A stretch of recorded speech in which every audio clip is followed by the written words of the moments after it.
un tema que a mí me fascina, porque nosotros buena parte del tiempo que transcurre de una jornada lo transcurrimos o lo transitamos, valga el verbo más que nunca, en un vehículo. Algunas veces te llevan, otras veces manejas. Cuando me toca manejar, y sobre todo cuando me toca moverme en lugares, yo voy muy seguido a lugares que no conozco, o que voy por primera vez, o en donde no estoy tan familiarizado, me pierdo. Hoy por suerte la tecnología permite que yo me pueda orientar, por ejemplo, para llegar a un lugar mediante una aplicación que la bajás muy fácilmente en el celular, que se llama Waze, que no solo me indica a dónde queda el lugar, sino que también me indica cuál es el mejor camino para llegar lo más rápido posible, es decir, evitando, por ejemplo, el tránsito. Pero ¿para qué razón o por qué razón usamos las aplicaciones los conductores de vehículos hoy en nuestro país? ¿Quién puede haberse puesto a pensar en esto y a intentar sondear la opinión de los conductores? ¿Quién sino la gente de Secaitra, esta asociación civil que nuclea a pequeñas y medianas empresas que proveen equipos tecnológicos, software, servicios relacionados con la seguridad vial, a la que le preocupa mucho el tránsito? Y Secaitra tiene un observatorio vial, y el vocero de ese observatorio vial es Facundo Jaime, que siempre tiene la amabilidad de atendernos. ¿Cómo te va, Facundo? Muy bien, Mauro, ¿cómo estás? Muy bien. Vos sabés que cada vez que me propones un tema, me encantan los temas que nos propones, porque tienen todo que ver con lo que nos pasa, y este es uno de los temas, ¿no? ¿Para qué usamos las aplicaciones de los conductores? Yo sé para qué la uso yo y lo acabo de contar, pero ¿qué les dio el relevamiento que ustedes hicieron? Bien, Mauro, en el relevamiento que hicimos consultamos dos cuestiones troncales para ver cuál era la respuesta de la ciudadanía con respecto a esto. La primera consulta tuvo que ver con si utilizaban este tipo de aplicaciones de conducción asistida para saber la velocidad permitida por la vía que la gente circula. Eso por un lado. En segundo término, tratamos de consultar en qué medida se utilizaban este tipo de aplicaciones para estar alertados los conductores de en dónde están los controles de tránsito. Con respecto a la primera consulta, Mauro, te cuento que solo el 26% nos respondió de forma afirmativa, es decir, que el 26% solo contestó haber utilizado este tipo de aplicaciones para saber la velocidad máxima por la traza que circulan. Y descendió aún más al 14% cuando consultamos la cuestión de si utilizaban estas aplicaciones para saber dónde están los controles de tránsito. ¿Cuál es un poco el espíritu, Mauro, de lo que tratamos de encarar con este estudio? Que estas dos cuestiones principalmente son cuestiones que están señalizadas con cartelería física en nuestro ordenamiento vial.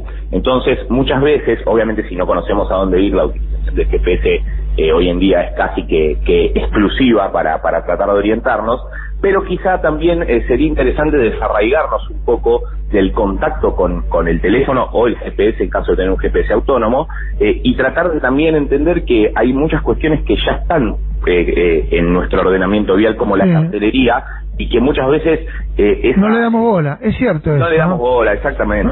Es cierto. Yo mira, no sabes que no había pensado en eso que dijiste, porque honestamente las dos oportunidades en las que lo uso, generalmente la que maneja es mi mujer, porque este es otro tema, Cuando vos estás manejando, andar mirando la aplicación es también un efecto distractivo que es peligroso para el conductor. Entonces mi mujer siempre me lo encarga a mí, me dice, fíjate vos, ¿sabes para qué la uso también? Que sobre todo el Waze te lo da para saber, ante eventualmente la opción de ir hasta un lugar lo más rápido posible, cuál es el camino más corto, es decir, en donde no hay, o donde hay un accidente que por ahí te interrumpe el tránsito, por ahí para esas cosas no sirve. Sí, Mauro, además también obras que muchas veces implican cortes de tránsito. La realidad es que hoy el avance de la tecnología nos ha dado casi que una actualización literalmente en el momento de la evolución del tránsito, y acá es muy importante y muy interesante pensar que esa actualización constante se da por la interacción de los conductores, porque son los conductores quienes informan a la aplicación si hubo algún siniestro, si hay algún detenido en la banquina. Entonces ahí es donde lo que vos comentás, que cuando vas manejando con tu señora Mauro, seguramente el copiloto es quien va dirigiendo el GPS y lo va comandando. Esta sería la forma correcta y la más sana y menos compleja para la utilización del GPS. La norma en esto es un poco ambigua, Mauro, déjame contarte, porque quizá la implementación y lo común en el uso del GPS en el año 2008, cuando se hizo la última modificación grande de la ley, quizá no estaba tan implementado. ¿Por qué? Porque encontramos en dos espacios, en dos artículos específicos de la ley, me prohíben, por un lado, la utilización de sistemas de comunicación asistida, es decir, GPS, es decir, Bluetooth, sí, o manos libres. Y por otro lado tenemos otro artículo que nos prohíbe las pantallas de gran porte, habla de reproductores de DVD.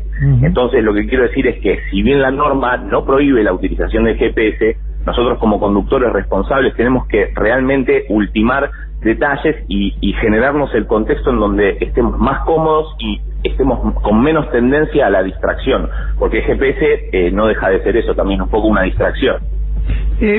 Me interesa mucho, sobre todo los relevamientos que hacen ustedes. ¿Qué consideramos? ¿Cuál es la autopercepción que tenemos los argentinos y las argentinas respecto a si cumplimos o no las reglas de tránsito? Y Mauro, ahí es donde nosotros, mira, te voy a contar una anécdota, si me lo permitís, muy bien. Sí, dale. Nosotros hace 4 años que hacemos este tipo de sondeos, y más o menos luego del primer año nos comenzamos a dar cuenta que cuando hacemos ciertas consultas como las de los GPS en este mes, es muy interesante colocar una última consulta para ver si la gente considera que en caso de ser respetuosa, el otro también lo es, o cómo es la relación entre lo que hago y lo que veo que hace el resto, ¿no?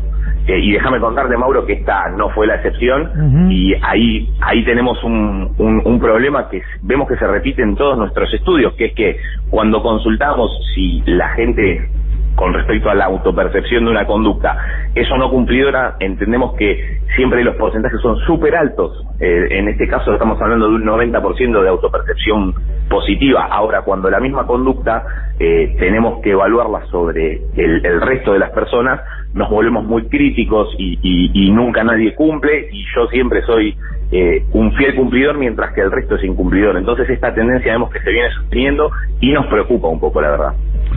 Facundo, un gustazo como siempre tenerte en nuestro programa. El gusto es mío, Mauro, saludo grande. Un abrazo enorme, Facundo Jaime, vocero del Observatorio Vial de Secaitra, a las 8:15 de la mañana.